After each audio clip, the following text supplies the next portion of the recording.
नमस्कार जय जगन्नाथ आउ एक गुरुत्वपूर्ण प्रसंग नहीं कि आपण मानक सामने मु विस्मय बाबू दर्शक बंधु वर्तमान सारा ओडिशा रे एक जालियाती घटना को लेकिन चारिआडे चर्चा चली। घटनाटी होची आज्ञा ओडिशा पुलिस एसआई परीक्षा नियुक्ति घोटाला को लेकिन पुलिस एसआई परीक्षा हेबा पूर्व प्रश्न पत्र लीक हो गला ताकू लेकिन जेतले प्रश्न उठिला विवाद घनेइला दलार एवं परीक्षार्थी को लेकिन मोट 114 जन ना 117 जन को गंजाम पुलिस गिरफ्त करके कोर्ट चालाण करिछि। पुलिस एसआई एग्जाम स्काम कुहा जाउछि मुख्य मास्टर माइंड होउछंती शंकर पृष्टि एवं मुन्ना महांती नामक दुई जन व्यक्ति। तेबे कथा होछि आज्ञा शंकर पृष्टि जने बेसरकारी लोक, मुन्ना महांती मध्य जने बेसरकारी लोक।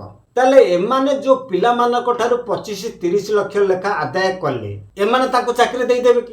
तेणु ये जो शंकर पृष्टि एवं मुन्ना महांती पैसा आदाय कले सी पैसाटी से काहाकू नेकी देले पिला माने चाकरी पाइबे। पैसा नौथिबा व्यक्तिटी होचे मास्टरमाइंड। तापर गोटे पुलिस चाकरी करिया पय हेले फिजिकल फिटनेस दरकार, रिटन परीक्षा दबा दरकार, मौखिक परीक्षा अच्छी। तेणु विभिन्न परीक्षा पास कला परे जड़े पुलिस चाकरी पाई परिबो। ये सबुर जो माने हेड अछंती दायित्व रे सी निश्चित एतर भागीदारी। तेणु इठी कुआ जाउचे शंकर पृष्टि एवं मुन्ना महांती होचंती मास्टरमाइंड। ये कथा आज्ञा आदौ ठीक नुहे। एमाने होचंती दलार पिला जोगाड़ करिया पई सेमानक ठारे पैसा आदाय करिया पई शंकर पृष्टि एवं मुन्ना महांती भली अनेक दलार अछंती। वर्तमान क्राइम ब्रांच तदंत करूछि। तेबे कथा होछि आज्ञा ए क्राइम ब्रांच टीम से बड़ पंडा पाखे पहुंची पारिब तो जो माने शंकर पृष्टि एवं मुन्ना महांती भली अनेक दलार रखी पिला मानक ठारू पैसा आदाय करिक चाकरी दउछंती ना केवल ए शंकर पृष्टि एवं मुन्ना महांती एवं आउ किछि दलार को धरी देले